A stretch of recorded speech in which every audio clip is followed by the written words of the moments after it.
As a virtual bookkeeping firm, one of the hardest things for us to track for our clients is the physical cash, like the paper money and the coins that they have in their business. And that's because there's no paper trail. There's nothing for us to connect to. We are 100% at the mercy of the internal systems that they have set up to help protect and track the cash in their business. So today's episode, I'm going to kind of go into my recommended process and the process that works really well for us and our clients and encourage you to implement something similar. Let's dive in. Hey there, and welcome to the Boutique Bookkeeper Show, where we take the mystery out of your money and make your numbers make sense. I'm Megan, virtual bookkeeper and bookkeeping coach, and I love helping female boutique owners just like you finally feel confident about the financial side of your business. If you're tired of feeling anxious every time you have to open QuickBooks, or if you're making sales but constantly left wondering, where did all that money go? You're in the right place. We'll cover all things bookkeeping and taxes, all in plain English, so you can be less intimidated by the numbers and finally start to use them to help you grow a profitable boutique. So, if you're ready to stop avoiding this whole numbers thing and start keeping more of the money you make, grab your coffee and your calculator and let's dive in. Hello, and welcome to another episode of the Boutique Bookkeeper Show.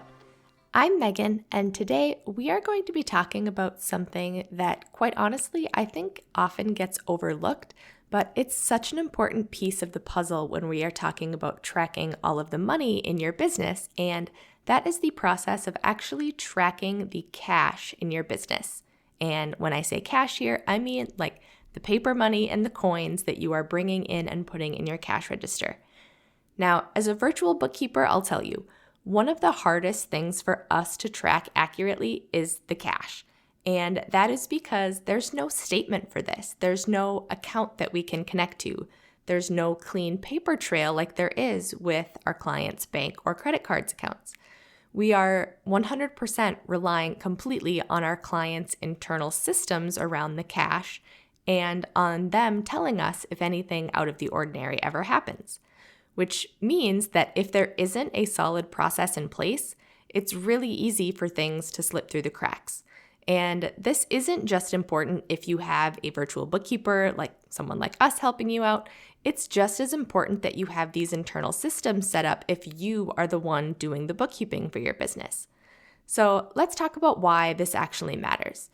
So when you are just reconciling or reviewing your cash on a daily basis, you're making sure that what your point of sale system says that you should have actually matches what's in your drawer. Doing this on a regular daily basis helps you catch mistakes early, whether that's something simply like giving out the wrong change, or unfortunately, it could mean something more serious like theft.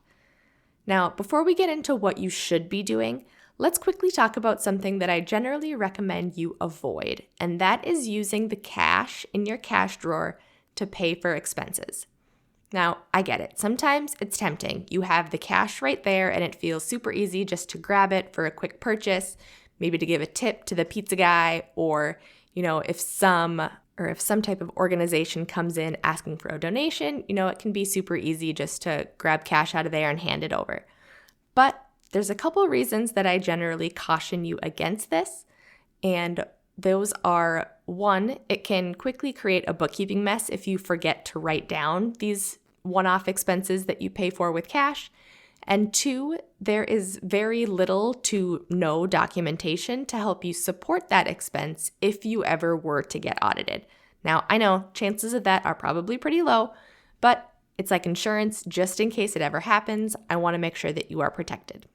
So instead of grabbing cash from your register to pay for these types of expenses, I just want you to make a habit to deposit the cash from your cash register into your bank account on a regular basis and make sure that you are paying all of your expenses from that bank account or a credit card.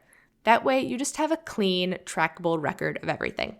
Okay, so that's just one thing that I want to caution you to avoid doing, but what should you be doing with the cash in your register? So I'm going to kind of talk through the simple process that I recommend, and that starts with first identifying your daily starting cash. So this means that you need to kind of consider what amount do you need in your register each day so you can give out all of the change that you need to throughout the day. So this dollar amount could be different for every business. Some businesses need a higher dollar amount if they are doing a lot more in cash transactions each week. Some that are, mostly a cashless store, you maybe don't need as much on hand. So just kind of look at what you've been doing, what number you feel comfortable with, and start there. So let's just say, for example, you've identified that your starting cash value or your starting cash balance in the register, you want $500 in there to start. So we're going to say that that's our example. That is our starting cash value. You're going to make sure that at the start of every business day, you have that $500 in there and only that $500 in there. The next thing that you're going to do is you're going to make a habit to count your cash daily at the end of the day. So at the end of every day when your store closes, you're going to take all the cash out of the register. You're going to count back that starting cash value. So in our example, $500, we're going to put that $500 back into the register, keep everything else out and count that. And then I even recommend that you prepare a deposit slip for that amount right then and there while you're counting it. The next thing that you're going to do is you are actually going to reconcile or just compare it, review it to the number in your point of sale system. So, if you started the day with $500, at the end of the day, you're putting that $500 back. Theoretically, everything that you take out of the register should match what your point of sale system said that you collected in cash that day. So you're just going to compare the two. Say that you had an extra, $100 in the register, but your point of sale system says that you should have collected $120. There you're, $20 short. If you find any discrepancies, I want to make sure that you track it. Or quite honestly, even if it matches, I want you to track that as well. So either starting in just a notebook that you keep in your register, under the cash, or if you start a Google sheet, but I want you to have some sort of tracker or log where you can track all of these daily cash activities. So it should have the date, the total cash amount that you are pulling out of the register over and above that starting amount. It should also read or include the cash that you've collected per your point of sale system. And then also just track any discrepancies. So was the cash that you pulled out of the register, was it over what your point of sale system said? Was it under? How much was it off? And then I also like to add another column there too that shows the date that you actually deposited that, just so you can kind of cross-reference it from your cash log to your actual bank statement to see when it was deposited. So since there is no physical statement with your cash like you get with your bank account or credit card, I kind of like to treat this cash log as the statement to help document everything that is happening. So it doesn't matter necessarily if it is a spreadsheet or a Google sheet or an Excel spreadsheet.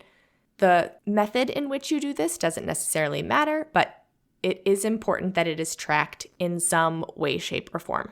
The next thing that I recommend you do is make regular deposits. So whether that is daily or weekly, I really recommend, don't holding on to this cash for longer than a week, just because, when the money is sitting around, it just becomes a greater risk and liability that, someone would stumble across it, or maybe you set it down and then you get busy with something and you leave it out somewhere.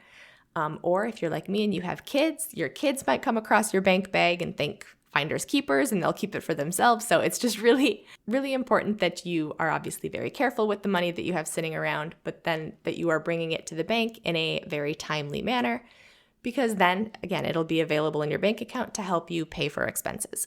And then finally, kind of my last step in this process is just reviewing everything weekly. So just take a few minutes at the end of every week or at the start of the following week to kind of review these different discrepancies and patterns that have happened over the last week. In your cash log, you may also want to note what employees were working the till that day, just so if you see that there are frequently bigger discrepancies when employee A is working, that either tells you that, okay, maybe they need some additional training on, counting back change or things like that. It'll just kind of help you see these different patterns and be able to identify them before any issues become even bigger issues. So just a couple quick tips here as we wrap up to kind of make this whole process easier. One, really just want to make sure that all of your staff is trained on proper cash handling. They should know how to correctly count cash and change back. I feel like that is like a dying skill. I remember back when I was in high school, like we worked with that all the time. And now if you go to like a concession stand at a sporting event, I feel like a lot of high schoolers like struggle with this sometimes. So that could definitely be a very, I feel like it's a relatively easy skill to train, but maybe that's something that you need to implement. And then they should also just be trained on kind of what this internal process or system is now. I do generally recommend that if you are always the one in the store, this, at the end of the day, counting the cash is a responsibility that falls on you. Just kind of the separation of duties. If it's your employees that are working the till throughout the day, you should kind of be the one double checking things at the end of the day. But obviously, I know that that's not always possible. Sometimes it is your employees that are closing up the store. So just make sure that it's someone that you feel that you can trust kind of carrying this out for you. And then just another tip is just make sure that you are prioritizing security of the cash. So, when you're counting cash, just kind of do it, not out in the open where there's a lot of people around or lots of noise, lots of distractions. Make sure that you're doing it in a manner that you can just be totally focused on it. Make sure that, again, you're kind of just not leaving it sit out while you go do other things. If you need to utilize a safe in your store, maybe if you only do get to the bank once a week, tucking that extra cash that you're pulling out of the register, keeping it safe in a safe in your office, definitely something that I recommend. And like I said, just kind of keeping up with these habits on a regular daily basis. I know sometimes they feel like a chore, but honestly, this is a great process to kind of help set up to make sure that, again, you are just tracking every single dollar and honestly every penny that comes in and out of your boutique. I will say too that even the inaccurate change that you give out, maybe you were short a couple dollars on a given day, as long as those things are tracked, you can deduct all of those different things as long as you have a detailed record similar to what I am explaining here in this episode. So I hope you found this information helpful. If you want any help implementing this in your own business, helping you be able to accurately track the cash and all of the deposits and all of your sales in your business, I would love to help support you inside of our Bookkeeping Made Simple for Boutiques community. I will be sure to link that below in the show notes. But otherwise, that is all that I have for you today, so be sure to tune in next week for another episode. I'll see you there. Hey there, and thanks for hanging out with me today. I hope that I shared something that helped you feel just a little bit more confident in understanding all the numbers in your boutique business. If you found this helpful, don't forget to go and leave a rating and review on Apple Podcasts. That's the best way for other boutique owners just like you to find this podcast so I can help them feel just a little bit more confident in their numbers as well. If you have any questions about what you heard today, hop on over to Instagram and send me a DM at Finding Freedom Financial. I'll be back again real soon, but in the meantime, go implement or take action on something you learned today. I promise your future self will thank you.